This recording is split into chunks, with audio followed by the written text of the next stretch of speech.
Hi everyone, this is Casey Astrology. Welcome back to my channel, or welcome if you're new here. I am a tropical Vedic astrologer, cards of truth reader, and human design expert. If you're interested in any of these esoteric modalities, you can check out my astrology, cards of truth, and human design playlists, which I'll link in the description below. In today's video, I'm going to be focusing on astrology, and more specifically, the nodes of the moon and the current nodal transit of Ketu in Virgo and Rahu in Pisces. A couple of years ago, I did a video just like this on the Aries Libra nodal transit, which recently ended in January of 2025.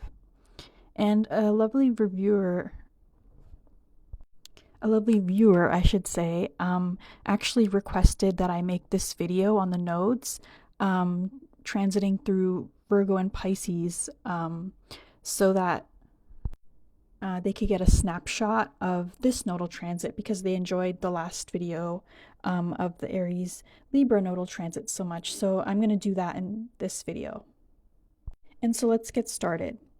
So as I said a few months ago, in January of 2025, the lunar nodes changed signs from the Libra Aries axis and moved into the Virgo Pisces axis. Nodal transits last approximately 1.5 years or 18 months.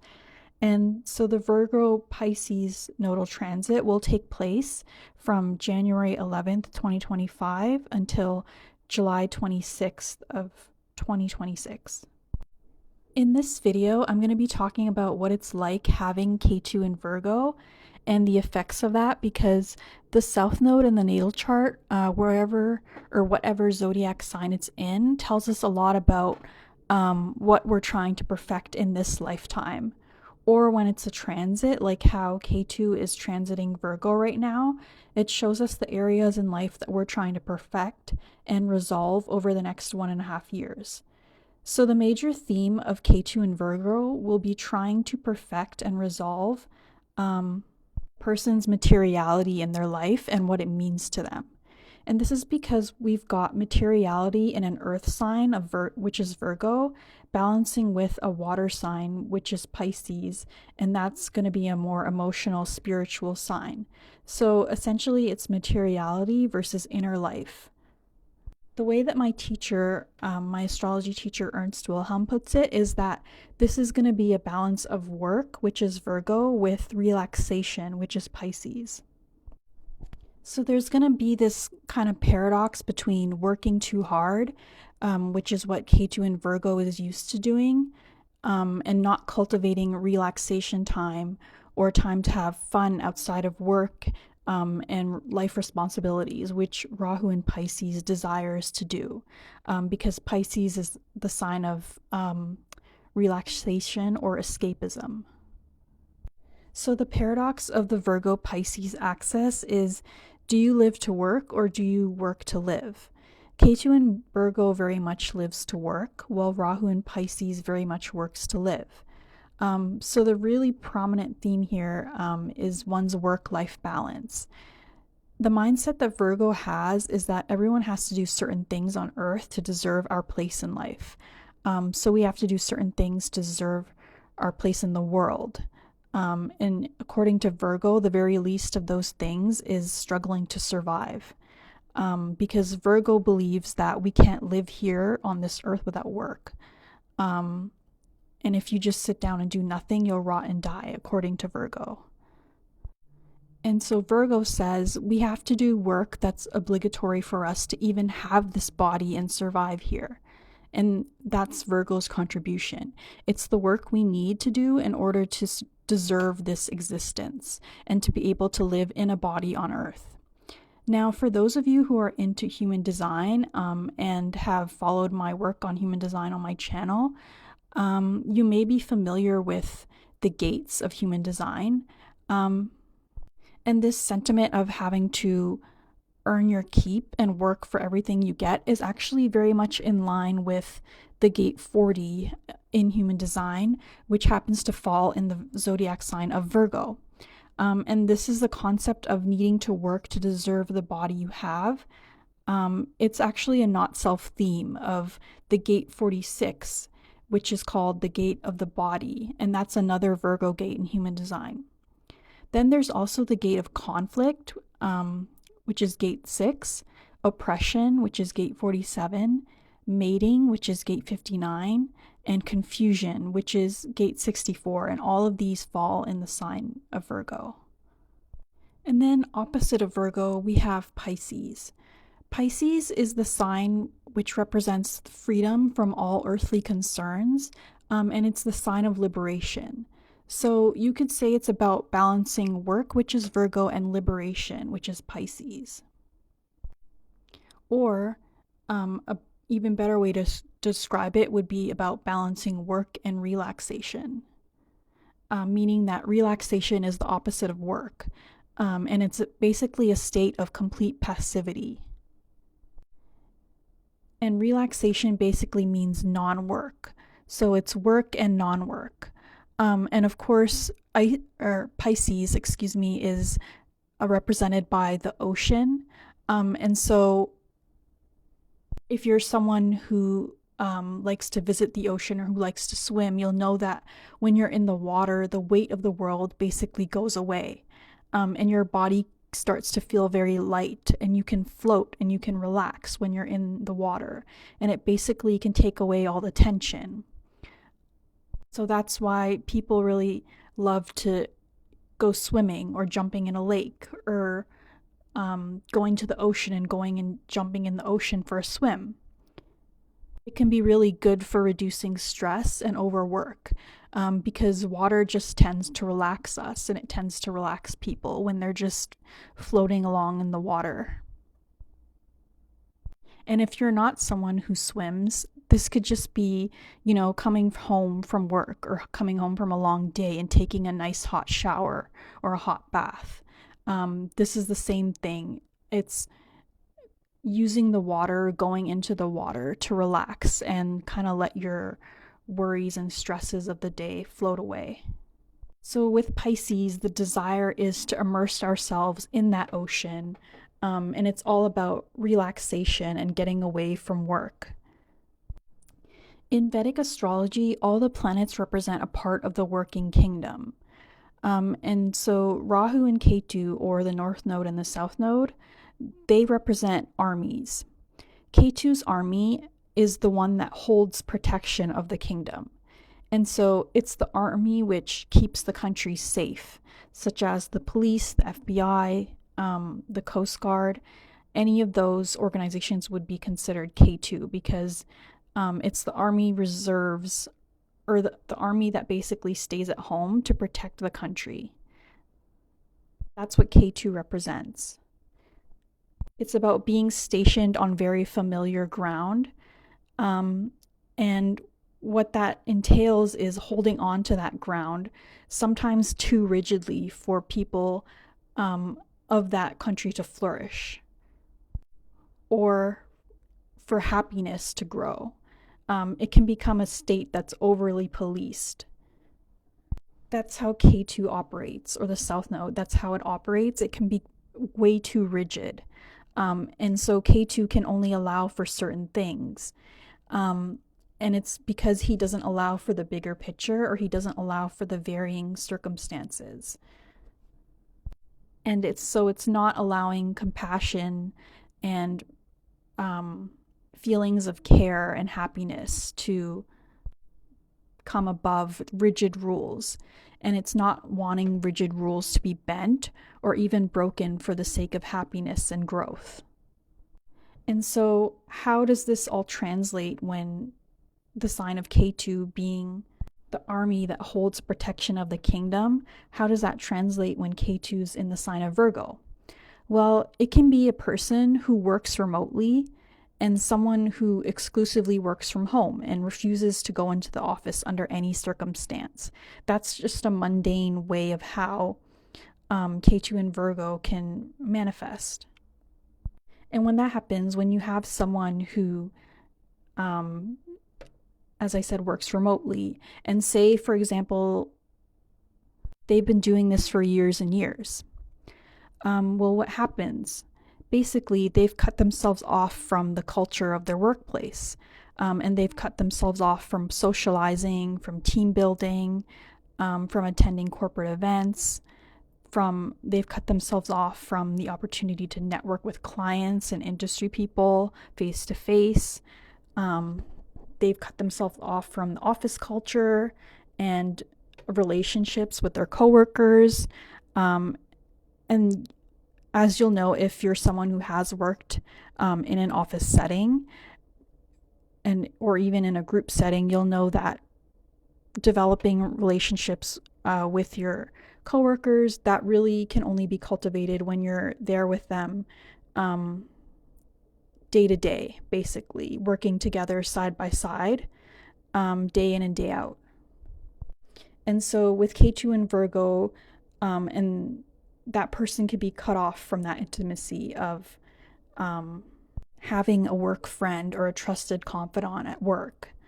And instead they can work alone in isolation, or only seeing their coworkers on video calls, things like that. There's a natural barrier or a distance there in place, which the Ketu person really holds on to. And in turn, what that does is it blocks the Ketu and Virgo person from intimacy and integrating within a social network.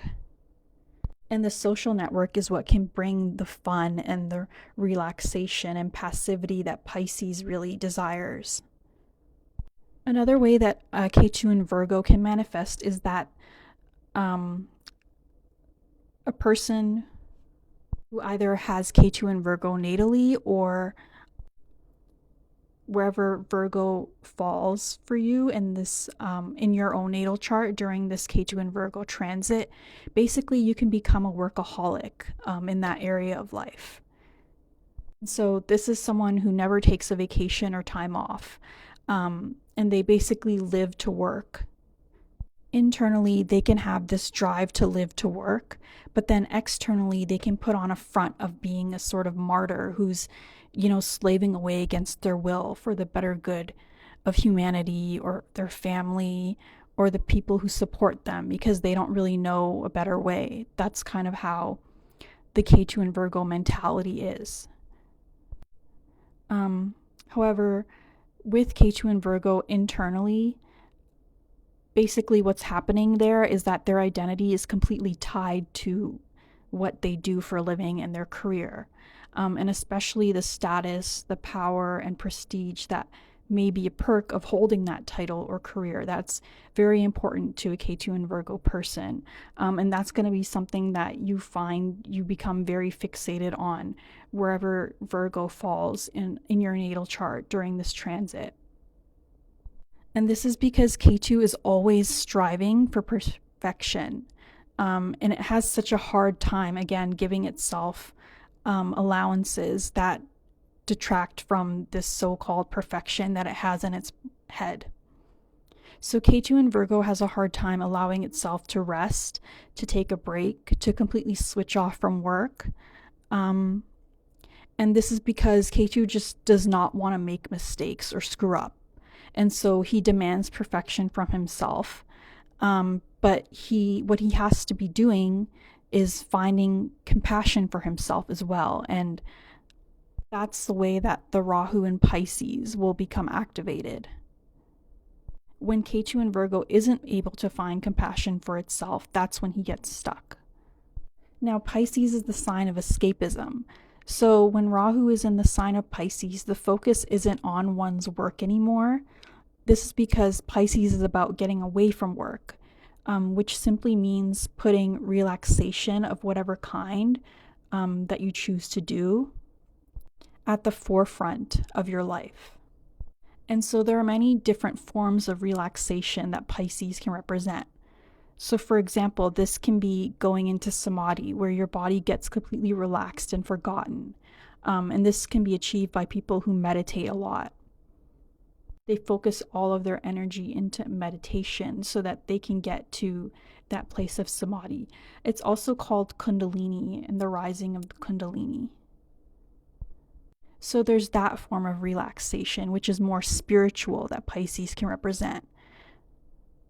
Then another form of relaxation with the sign of Pisces is, getting off work and deciding that you're going to go and get drunk at a bar, and then you go and get so drunk that you don't know what's going on, or you don't really know what's going on around you, and the alcohol totally relaxes you.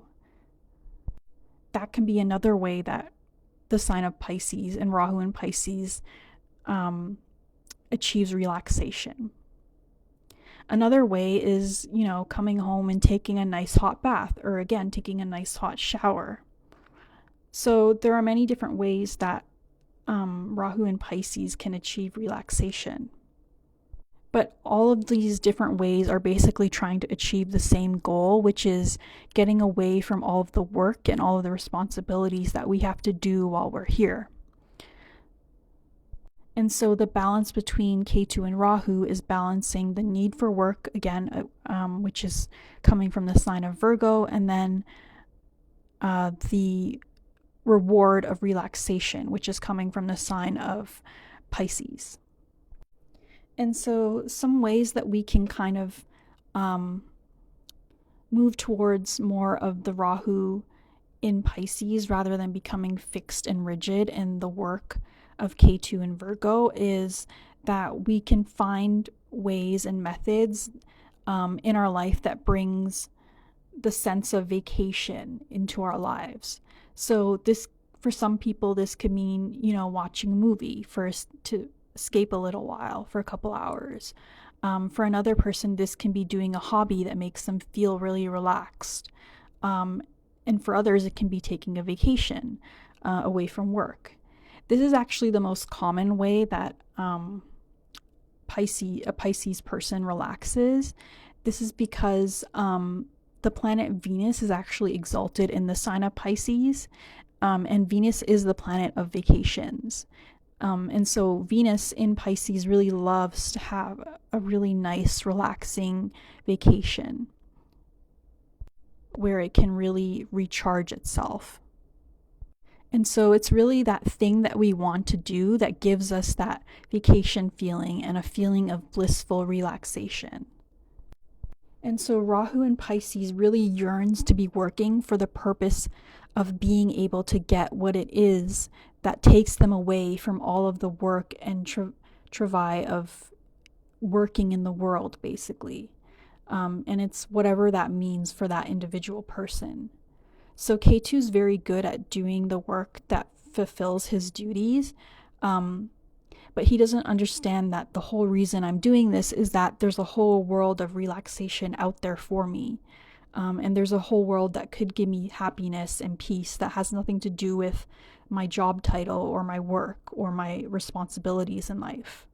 But Ketu can become really rigid in that again, and so it can become misted over, and he doesn't see that. So whichever sign Ketu falls in your zodiac, in your natal chart, you'll notice themes of having to balance between work and relaxation.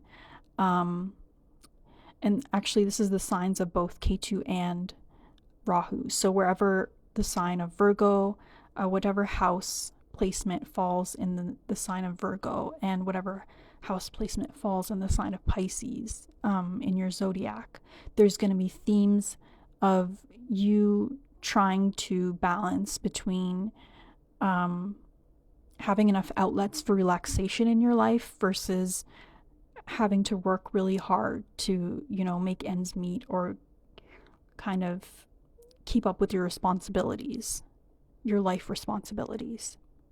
This is because the way that Ketu and Virgo operates is Ketu just sees his immediate duty and then he works hard to fulfill it. And he'll go, I did what I needed to do today, or I had a good day because I did what I needed to do and I worked really hard, or I achieved and accomplished what I had to do. I fulfilled my responsibilities, or I fulfilled my obligations today. But it's really Rahu and Pisces' job to say, okay, but who am I outside of my work? What are the things that I do to make my life more fun and more enjoyable, more memorable even? What makes my life worth living and enjoyable outside of, again, my job title and what I do for a living, or what I do to pay the bills, or what I do to make ends meet? How can I create a life that makes, or that feels like my own personal slice of heaven on earth, which is what Pisces desires. What can I do to create my own little oasis outside of the responsibilities and obligations that I have for work? So yeah, that's really the gist of this dichotomy and back and forth between Virgo and Pisces that's happening with this nodal transit. So, along with working too hard, which can come with Ketu and Virgo, another thing that Rahu transiting Pisces can bring is it can bring you fluctuating indecision about what to work towards. Especially if you realize that everything is just a duty or something that you have to do, which is how Ketu and Virgo sees the world. And so Rahu and Pisces can make it hard for Ketu and Virgo to know what to work towards. Because if everything is just a duty, what's the difference between this duty or this responsibility and that responsibility? It's just something that I have to do, which is how Ketu and Virgo thinks. I have to get it done. I have to do this. Let's just plow through. That's how Ketu and Virgo thinks. And why he's doing that thing, it doesn't really matter, or it doesn't come to his attention. And so that's what's brought up by Rahu and Pisces. It makes the person have this indecision and fluctuating indecision of what is actually worth doing in my life if everything is such a duty. Because Rahu and Pisces decides this is the right thing to do, and it'll start going down a certain path, but then not really actually seeing where that path can create happiness beyond the suffering of the world. And then suddenly they'll realize that, oh, okay, this path isn't actually going to make me happy. It's just this another duty that I have to pile on. And then it'll back off of that path. And it'll be like, actually, never mind, let me turn around. And so it can end up, how that can end up looking during this 18-month transit is that you're going here for a while, you're going down this certain path for a while, and then suddenly you pull back and stop. And start going down a different path, and then you're fine going down that path for a while, and then suddenly you realize, whoa, this is what I want to be doing, and then you stop down that path. And so there's a lot of stopping and starting and indecision and fluctuation around your decision making during this transit. Now, it's important to keep in mind that it's not to say that Rahu and Pisces has problems making decisions. It actually has no problem making a decision. It's just short ways down that decision, Rahu and Pisces can decide, actually, maybe this isn't the right decision, and then it goes and starts another one. That's kind of how the fluctuating decisions play out in this way. Just like tides of the ocean, pulling in and out. They come in and then they kind of bounce everything around and then they pull back out. And so depending on what houses Rahu and Pisces are in your chart, you'll notice these themes playing out. So for example, if you have Virgo in your first house and Ketu in your first house and Pisces in your seventh, which means Rahu is in your seventh house, you can find that you're not spending as much time with the relationships in your life. So with your family members, your friends, your partners, things of that nature, you may be putting too much focus on yourself and your career goals, and your body, adornment, things of that nature. And there can be fluctuating decision making having to do with what relationships should I be in, or how much time should I be spending with these people versus working hard to fulfill my goals and also take care of my life responsibilities. You can feel like you're working too hard and not spending enough time with the people in your life relaxing, or feel like you're spending too much time relaxing and not focusing enough on yourself and your responsibilities. There's always going to be this fluctuation during this 18-month transit when you have this nodal axis in your first and seventh house. And then say you have this nodal axis, Ketu in your second house, and Rahu in your eighth house. So Pisces in your eighth house and Virgo in your second house. So the way that this can manifest is that you have a lack of income, because the second house has to do with our income and basically our net worth that we bring in using the skills that we have. And then the eighth house is, and so the second house can really represent steady income that we are able to earn using the skills and resources that we have at our disposal. But the eighth house has to do with other people's resources. And so instead of having steady income, this would be more of a gig economy or seasonal work. So with this nodal axis, this nodal transit, I should say, what can happen is that you become confused, or you have this indecision within you of, should I be doing a full-time job and have a full-time gig with full-time income, or should I be doing gig work where I don't know when my next paycheck is going to come, or I don't know, I can't guarantee how much money I'm going to be making this month, or but you know, I can't guarantee how much money is coming, but maybe I'm more happy with Rahu and Pisces versus Ketu and Virgo saying, well, you know, I need to be fulfilling my responsibilities, and if I don't have enough income coming in, then I'm letting the people in my life down and my immediate family members down, which is what the second house represents, is your immediate family. So there can be this inconsistency and fluctuation between those two themes in your life when you have this transit happening in your second and eighth houses.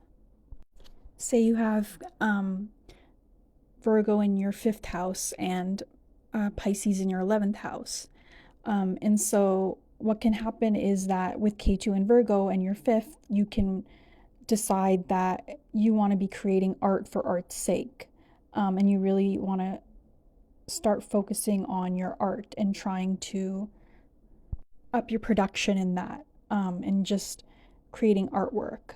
Where Rahu in your 11th house in Pisces can say, well, you know, creating art for art's sake is fine, but actually I really want to be recognized and rewarded for my work. I need to receive rewards and recognition for what I do, otherwise I'm not going to do it. That's how the 11th house kind of operates. So there can be this dichotomy during this 18-month transit where you're trying to figure out if you want to create art for art's sake, or if you want to try and get paid for your work, monetize your work, get out there and get in front of a lot of people so that they see what you're doing and can reward you for the work that you, or the art that you've created.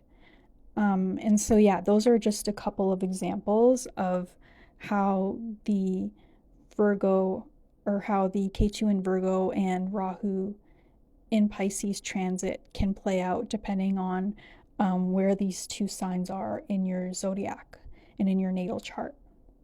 And so, yeah, I hope that you found this video helpful. And I tried to keep it brief because you could go so much deeper, honestly, if I were to analyze the sign of Virgo by itself and Pisces by itself, because there's a lot of different deeper meanings than what I kind of touched on. But I wanted to give you an idea of how these themes can play out over this transit, which again is taking place from January of 2025 until July of 2026. So yeah, thanks so much for watching this video. And if you enjoyed it and you'd like to see more astrology videos from me, or if you'd like to see more of my human design content and my cards of truth content, please make sure to like this video and subscribe, and leave a comment letting me know what you'd like to see next from me. So yeah, thanks so much for watching, and I'll see you in the next video. Bye.